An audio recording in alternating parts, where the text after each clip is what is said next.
हरिओम आत्मीय भक्तजनों, सप्रेम जय श्री हरि।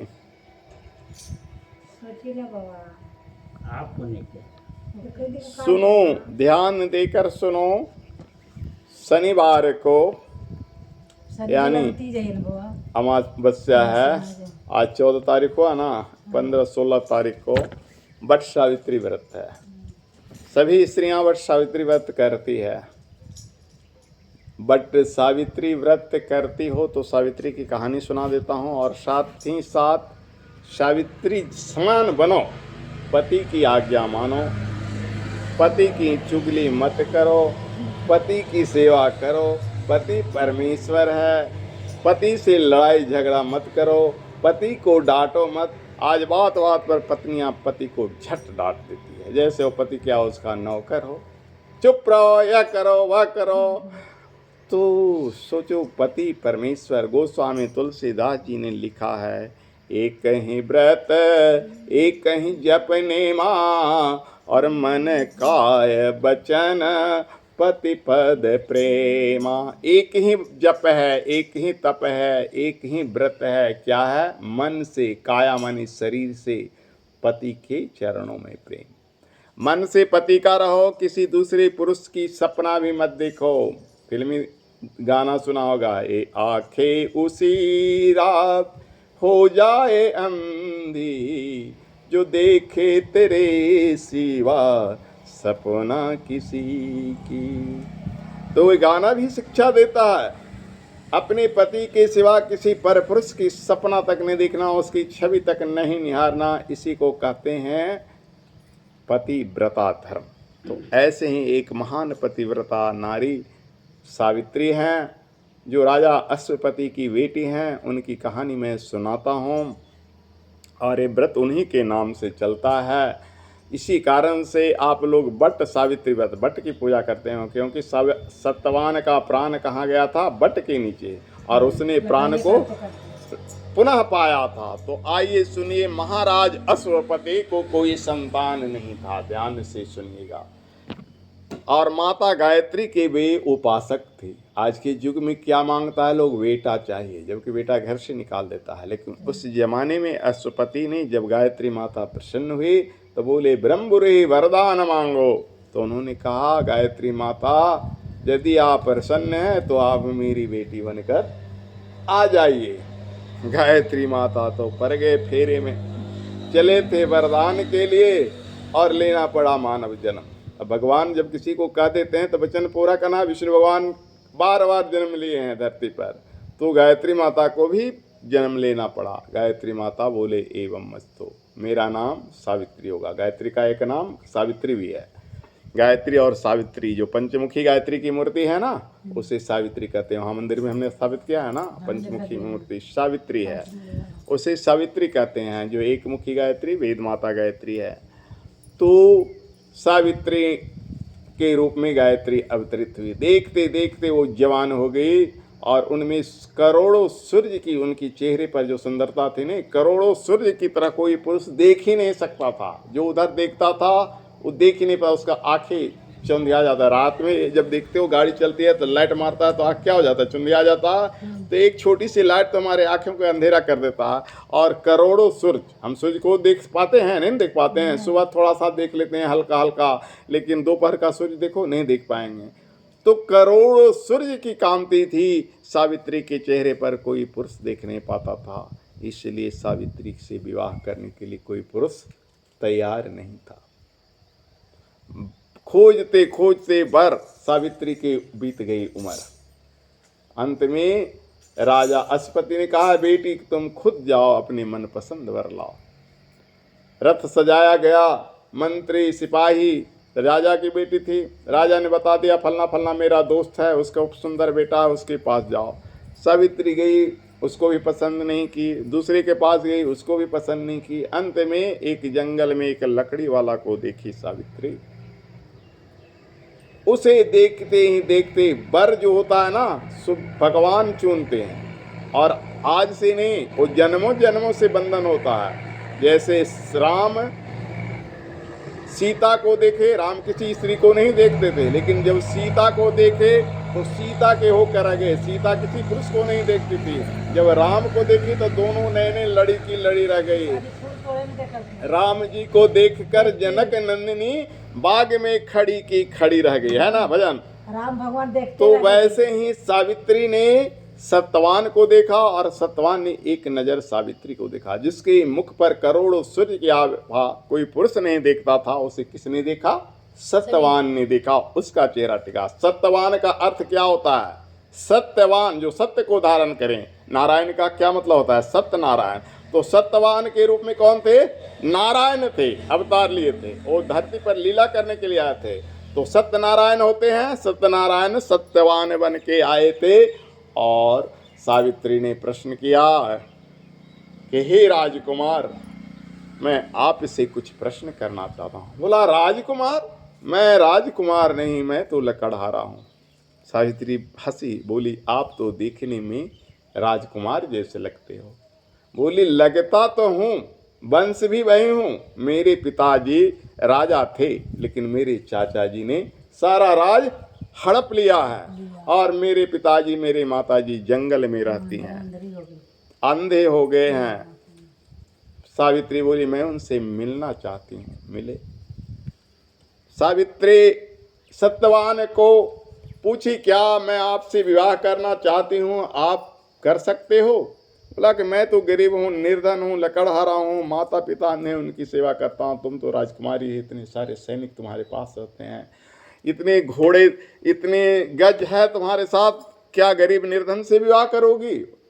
सावित्री बोली मैं प्रस्तुत हूँ, आप प्रस्तुत है। बोले कि मैं अपने माता पिता से पूछता हूँ। माता पिता को पूछाया बेटी तुम तो राजा की बेटी हो, हम गरीब निर्धन। समझाया कि कैसे होगी? बर विवाह प्रीति। बैर विवाह प्रीति, बैर माने लड़ाई, लड़ाई उससे होती है जो बराबर वाला होता है, विवाह उसी से होता है जो बराबर वाला होता है, प्रीति माने प्यार, प्यार भी उसी से होता है जो बराबर वाला होता है। इसीलिए किसी ने कहा बैर विवाह प्रीति बराबर वालों से होती है। परंतु यहाँ तो है तो दोनों महान ही, दोनों राजकुमार राजकुमारी हैं, लेकिन उसका राज छिन गया। फिर भी सावित्री अवतारी नारी थी, बोली कुछ भी नहीं। भारतीय नारी जिससे पुरुष को एक बार देख लेती है, एक बार चाह लेती है, जीवन भर उसी का होकर रहती है, इसलिए मैं तो तुमसे विवाह करूंगी। फिर भी सत्यवान को अपने पिता से माता से आज्ञा लेना पड़ा। माता पिता समझाया कि बेटी दिख रहे हो, तुमको मेरा सेवा करना पड़ेगा, पति का सेवा करना है। फिर भी मान गई सावित्री, मैं सब कुछ कर लूंगी, लेकिन आप हाँ कहिए। इधर सावित्री अपना लड़का पसंद करके आई और अपने पिताजी को खुशी खुशी से सुना दी कि मैं तो लड़का ढूंढ लाया। पिताजी तो कहिए दिए थे वचन है। इतने में पहुंच गए देवताओं के ऋषि नारद जी, नारायण करते करते। देखे सब खुश है, उमंग है, सावित्री के चेहरे पर हंसी खुशी है। बोले किस बात की खुशी है? कुछ तो बात है, बताओ तो। हाँ मेरी बेटी ने लड़का पसंद कर लिया है। तो कौन है वो लड़का? बताया। अरे वह लड़का तो 1 साल से ज़्यादा नहीं बचेगा, बस वह 1 साल का मेहमान है, 1 वर्ष तक उसकी आयु है। नारद जी सबकी आयु जानते थे। नारद जी की बात सुनकर राजा रानी मूर्छित हो गए, लेकिन सावित्री जरा सा भी चिंता मग्न नहीं हुई। बोली जो भी होगा देखा जाएगा, मैं जिसे चाह लेता हूँ, अंधरा हो, लंगड़ा हो, लूला हो, काना हो, कुढ़िया हो, भारत की नारी शरीर से प्रेम नहीं करती है, भारत की नारी आत्मा से प्रेम करती है। एक जमाना था, आज लड़कियां बदल गई है। आज लड़कियां धन हड़प लेती है, एक पति को छोड़कर दूसरे के पास भाग जाती है, रातें रात काट देती है, मार देती है। और क्या देखो, ये सब कहानी शिक्षा देने के लिए। आज की लड़कियां पैसा कौड़ी बानी, जेवर जरात बानी, रातें में पति को मारकर भाग जाती है, डकैत हो गई, लुटेरा हो गई है। लेकिन पहले की लड़कियां अंधरा, लंगड़ा, कोड़िया, काना, ठूठा, नकटा, जिससे भी ब्याह दिया जाता था उसी को पति परमेश्वर मानती थी। वो शरीर को नहीं देखती थी, वो आत्मा को देखती थी और परमात्मा को देखती थी। उसके प्यार शरीर से नहीं होता था, आत्मा से होता था। बोले कि चाहे वो मरे या बचे, पिताजी मैं उसी का रहूंगी। उसको मान लिया हूँ पति, तो मान लिया। अब सावित्री चली गई, विवाह हो गया। तो लड़की जब राजी हो जाती है, जिद कर देती है। देखो 3 हट होता है जिसके आगे बड़े बड़े राजा महाराज। त्रिया हट, स्त्री का हट, बाल हट, बच्चे का हट। बच्चा कहेगा चंदा मामा को तोड़ कर लाओ, तो माता पिता को उसको मनाने में घंटा दो, चंदा मामा तोड़ के लाओ। अब चंदा तो टूटेंगे नहीं, कहेगा हाथी को घड़ा में समा दो तो बाप माए पर। वैसे ही त्रिया स्त्री का हट होता है कि हमारे को ये चाहिए तो यही चाहिए, पुरुष को झुकना पड़ता है, पति पिता जो भी हो झुकना पड़ता है। पिता मान गए कि अब इसको यही लिखल है तो जाओ। एक राजा का हट है, राजा भी वैसे ही हठीला होता है, राजा चाह लेता है कि हम ये काम करेंगे तो करेंगे। जैसे शंकराचार्य सब खिलाफ थे, लेकिन मोदी अकेले बिना पत्नी का मूर्ति स्थापित किया। बिना पत्नी का कहीं मूर्ति स्थापित नहीं होता है। भगवान राम का किया ना, देखो मेरे को पत्नी नहीं है तो किसको बैठाया, भाई को बैठाया, यहाँ भी मंदिर में भाई को बैठाया, तो वहाँ अकेले, जबकि उसको पत्नी भी है फिर भी पत्नी लोटा पर कर दो जो भी है। लेकिन जग में भगवान राम की पत्नी नहीं थी तो सोने की सीता बनवाई गई। लेकिन महाराज मोदी जी जो हैं वो सोने की यशोदावेन नहीं बनवाए, बिना यशोदावेन के राम की प्रतिमा स्थापित किए। इसलिए जितने भी सारे शंकराचार्य हैं कोई उनके साथ नहीं दिया। तो राजा का हट, बाल बच्चा पत्नी के पास गया ही नहीं तो बाल बच्चा कहाँ से होगा।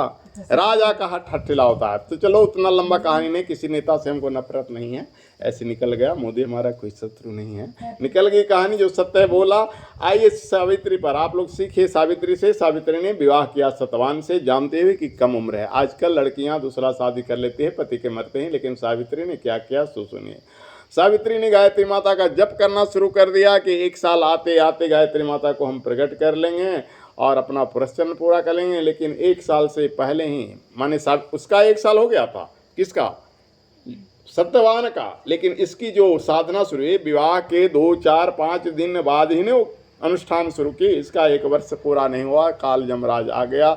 लेकिन सावित्री जोड़ रही थी कि आज जमराज आने वाला है, इसलिए किसी दिन साथ नहीं जाते थे। उस दिन साथ गई लकड़ी काटने के लिए। सतवान पेड़ पर चढ़ा, उसके सर में दर्द हुआ। सावित्री समझ गई कि जमराज आ गया है। उसने गोद में पति को लिया, माथे सहलाया। इसने में ही जमराज उसके प्राणों को ले गया। सावित्री कोई साधारण नारी तो थी नहीं, वो गायत्री ही थी। पीछे पीछे चल दी। जमराज पीछे मुड़कर देखता है, सावित्री आ रही है। बोलती, बेटी लौट जाओ, मेरे पास जीता आदमी नहीं आता है। बोले, मैं बिना पति को लिए लौटूंगी नहीं। जो वरदान मांगना है मांग लो। तो सावित्री कितना चालाक थी, एक ही शब्दों में इतना वरदान मांग ली, जानते हो, एक साथ में इतना वरदान मांग ली।